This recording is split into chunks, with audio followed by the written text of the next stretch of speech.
Yes, people, and welcome back to another video on the Bridge YouTube channel where we bring you all things Chelsea. I'm your host with the most, the Bridge 258, here to give you episode 2 of Upwatch. As you guys know, I just look at the score in and around the other top 6 teams and discuss how they played and see how well they're doing compared to us. Literally, how they're doing compared to us is literal reality.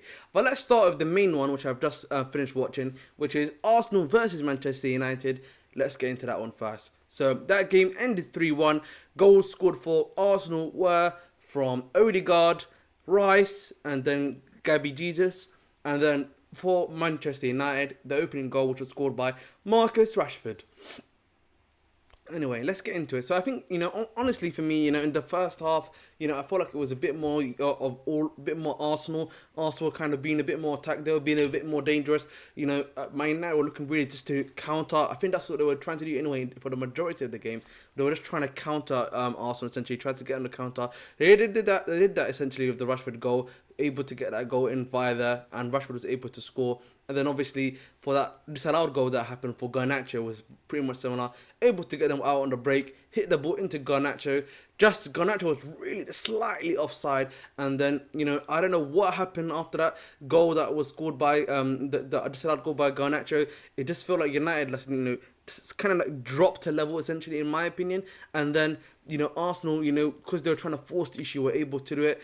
And I think, obviously the substitutions of both Maguire and then obviously Johnny Evans didn't really help the team. The loss of Martinez as well because of injury was a big loss in my opinion as well, because that kind of lost that defensive stability as well in there. And Lindelof, I think, was still on if I'm not mistaken. But at the end of the day, that whole section was like very destroying to them. And then that just allowed Rice to have the space at the end of the box and, just able to hit in via volley. Although, you could question a bit, Onana maybe, but because he got a hand to, maybe if his hand's a bit more stronger, could have really, saved that goal in my opinion.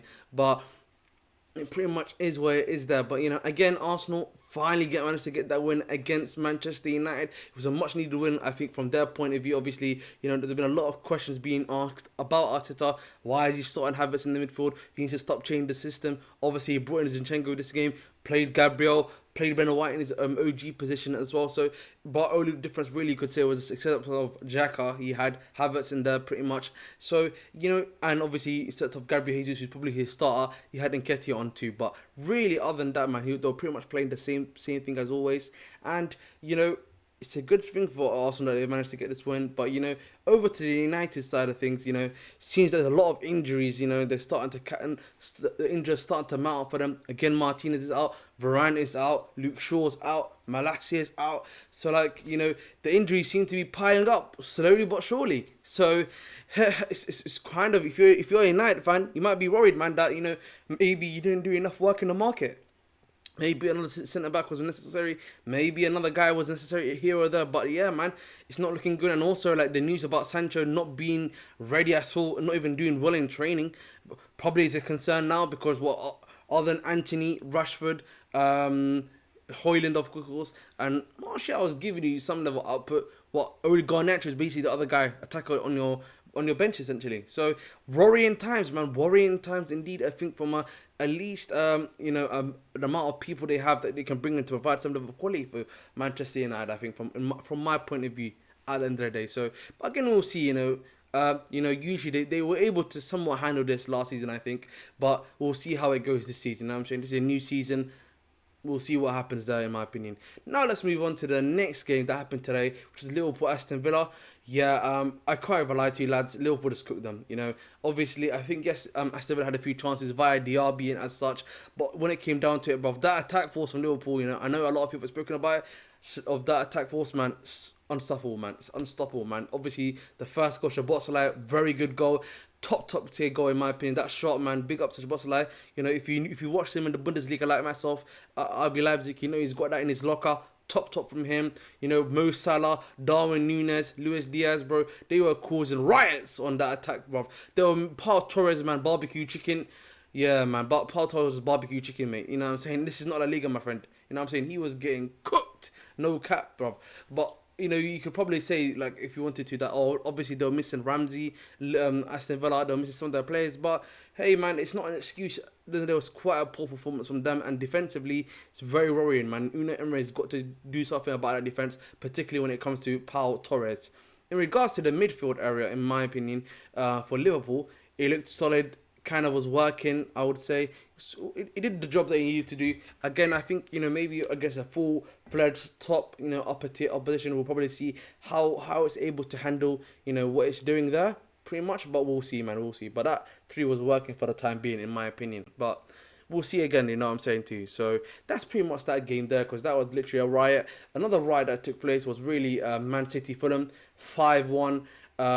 Man City look unbeatable, bro. You know what I'm saying? They look unstoppable as always. It's almost like the opposite. They've not even started slow. They're just going, full steam ahead.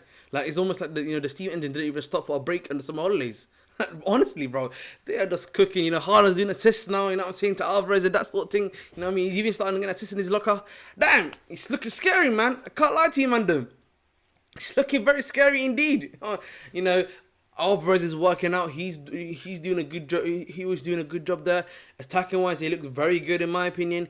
Yeah, you could probably say the second goal should probably have been disallowed. The Ake goal should have been disallowed in my opinion because of the interference by literally just forgot my boy's name. The Swiss defender.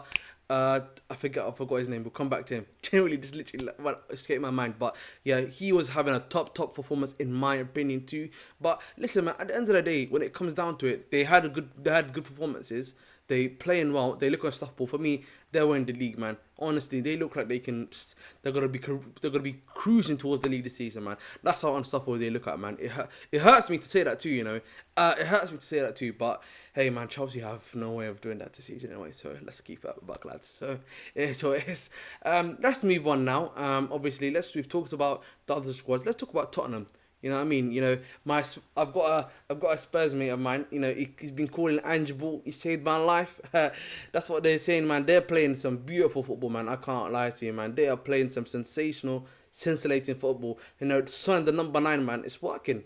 It worked really well against Fulham. He was not Fulham. Not Fulham. They weren't facing Fulham. What was it called? Burnley, I should say. Yeah, obviously played really well. Obviously, Burnley did score the first goal, but after that, it was all Tottenham, man.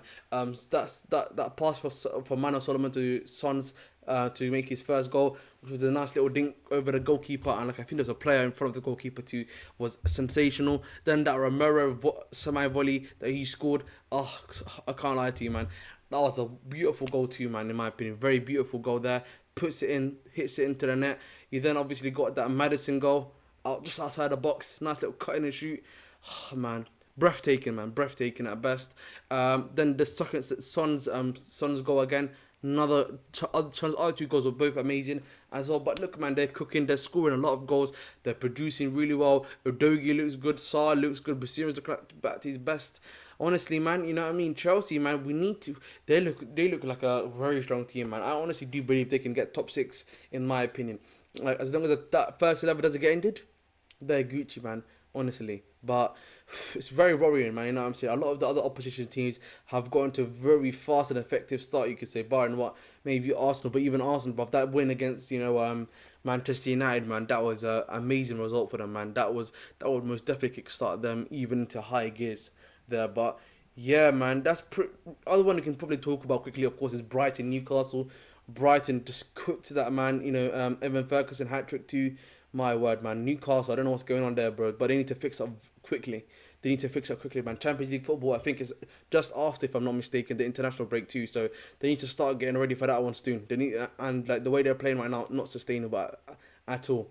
So, guys, that's pretty much all of the top 6 and in and around them, how they played essentially this weekend. Chelsea, on the other hand, as you know, we lost 1-0 to Nottingham Forest. Guys, honestly, man, you've obviously had a 4-point start.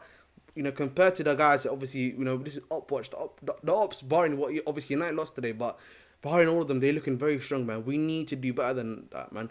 We need to be doing better, man, because like if the opposition is looking better and better and we're not doing as better, worrying times indeed. That's all I can say. But That's the video, guys. Please make sure again to like, share, subscribe. As always, I've been your host, the Bridge 258, and this has been Upwatch. Stay tuned in 2 weeks, obviously, and tomorrow we're going to be doing a transfer review and looking at the depth chart for our squad. So stay tuned Monday in and around about 6 to 7 p.m.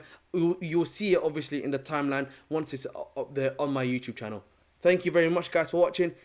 Have a nice one.